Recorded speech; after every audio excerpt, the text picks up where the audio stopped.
সন্ধ্যায় বড়খেরি এবং চরগাজী ইউনিয়ন বিএনপির আয়োজনে সন্ত্রাস এবং মাদকের বিরুদ্ধে স্লোগান এবং মিছিল শেষে আজকের এই পথসভায় উপস্থিত আমাদের বন্ধু সভাপতি প্রস্তু এবং উপস্থিত রয়েছেন উপজেলা বিএনপির বিপ্লবী সদস্য সচিব সাবেক চেয়ারম্যান জনাব সিরাজউদ্দিন মিয়া সহ বিএনপির যুগ্ম আহ্বায়কবৃন্দ ও দুই ইউনিয়ন বিএনপির বিভিন্ন পদের নেতৃবৃন্দ, যুবদল, ছাত্রদল, কৃষক দল, শ্রমিক দল, প্রজন্ম ৭১ সহ জিয়ার সূর্য সৈনিক ভাইয়েরা, সবাইকে আমার ব্যক্তিগত পক্ষ থেকে, রামগতি পৌরসভা যুবদলের পক্ষ থেকে এবং আমাদের নেতা জননেতা আল আজমিয়া মাশরাফুদ্দিন নিজাম সাহেবের পক্ষ থেকে সালাম এবং শুভেচ্ছা গ্রহণ করুন। আসসালামু আলাইকুম। ছোট্ট একটা বক্তৃতা দিব, ছোট ভাইয়েরা বক্তৃতা দিয়েছে। 2014 সালের 5 জানুয়ারির আগে আমাদের দুর্বার আন্দোলনের রামগতির মাঠটা জাতীয়তাবাদী পরিবারের হাতে ছিল।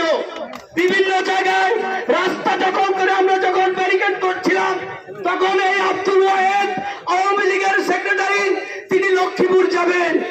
আমাদের থানা বিএনপির সাধারণ সভাপতি, বর্তমান সভাপতি, তিনি তখন সাধারণ সম্পাদক ছিলেন, তিনি বলেছেন আব্দুল ওয়াহেদ সাহেবকে প্রত্যেকটা ব্যারিকেডে ভদ্রতার সহিত সালাম দিয়ে লক্ষ্মীপুর প্রেরণ করা। আমরা তাই করেছিলাম, কিন্তু দুর্ভাগ্যজনক গত 26 মার্চ এই আব্দুল ওয়াহেদ সাহেবের নেতৃত্বে উপজেলা বিএনপির সভাপতি রামগতির সবচেয়ে সুপার ভদ্রলোকের গায়ে টর্চার করা হয়েছে। তার গলায় পাড়া দিয়ে জীবন নিয়ে যাওয়ার মতো অবস্থা হয়েছে। সেই আব্দুল ওয়াহেদের সন্ত্রাসী রাহেদরা তখন আমার বিএনপি নেতার উপর যে টর্চার করেছিল, সেদিন 2014 সালের কথা আমাদের মনে হয়েছিল। আব্দুল ওয়াহেদ সাহেব রামগতি বাজারের থেকে যখন আলেকজান্ডার যেতেন, তখন গুটি কয়েক সন্ত্রাসী নিয়ম নিমজ্জিত থাকতেন। উনি 26 মার্চ তা করেন নাই। এরপরে তিনি নিজের অফিসে মাফু নামে কয়েকটা ছেলে দিয়ে, মাফু এবং জিল্লু দিয়ে নিচে চেয়ার ভেঙে আগুন লাগিয়ে আমাদেরকে মামলা দিয়েছেন। ওই মামলায় আমার নেতার 15 লক্ষ টাকা নষ্ট করেছে। আমরা বর্ষা হয়েছি। সুতরাং আব্দুল ওয়াহেদ সাহেব, আমার নেতা মনে করেছিল রামগতিতে আওয়ামী লীগ একটা ভদ্রলোক দ্বারা পরিচালিত, কিন্তু আসলে আপনি তা ছিলেন না। আপনি ছিলেন একটা মামলাবাজ, একটা হামলাবাজ। আর তৎকালীন সময়ে আওয়ামী লীগের আমলে একজন কাটা এমপি ছিল। আপনারা জানেন, রামগতিতে আলেকজান্ডার থেকে আমার যেসব যুবদলের ইলিয়াস সহ যারা মৎস্যর সাথে জড়িত গতি ছিল, ওনার কাছে একটা বিচার নিয়ে আসছে। উনি বলেছিলেন, তুমি বিএনপি করো, কিসের তোমার গতি? এটা মনে রাখবেন, তিনি তৌহিদ, নয়ন এবং এখানে উসমান সহ অসংখ্য সন্ত্রাসী তিনি লালন করেছেন। তার তো এই বিপ্লবের পরে তার বাড়ি ইটটা শুতে চলে যাওয়ার কথা ছিল।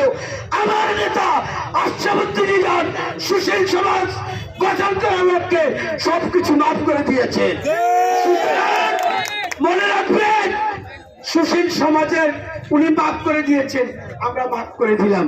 কিন্তু সারা বাংলাদেশে যে 1400 ছেলেকে, মেধাবী ছাত্রকে হত্যা করা হয়েছে এবং 2000 ছেলে রাত্রি করে চোখ নাই, প্রায় 10,000 ছেলে পঙ্গু, 2 চোখ চলে গেছে, 93টা ছেলে। ওদের লাশের সাথে তো বিএনপিরও কেউ বেইমানি করতে পারে না। তাই বন্ধুরা, যতক্ষণ না পর্যন্ত গণহত্যার বিচার বাংলার মাটিতে না হবে, সকল হত্যার বিচার না হবে, ততক্ষণ পর্যন্ত আওয়ামী লীগকে টলারেট করা যাবে না। এটা আমাদের না, ইন্টারিয়াম গভর্নমেন্টের সিদ্ধান্ত, সবাই মেনে চলবে। পরিশেষে রামগতির মাটিতে সুস্থ সুন্দর রাজনীতি হোক, আমার নেতা সেটা চায়, কিন্তু ফুটপাট করবেন না, এটা ক্ষতি হয়ে যাবে। সবাইকে আবারও আমার নেতার পক্ষ থেকে এই কষ্ট করে দাঁড়িয়ে মিছিল করে এখন আবার পথসভায় থাকার জন্য আমার ব্যক্তিগত পক্ষ থেকে, আমার নেতার পক্ষ থেকে সালাম জানিয়ে শেষ করছি। খোদা হাফেজ। বাংলাদেশ জিন্দাবাদ। আশরাফুদ্দিন নিজাম জিন্দাবাদ, জিন্দাবাদ। এভাবে বর্তমানে আছে আমার 16 বছরের দীর্ঘদিনের রাজনীতিক করামাই রামগতি উপজেলা যুবদলের বিপ্লবী যুগ্ম আহ্বায়ক সদস্য সচিব জনাব জমির আলী।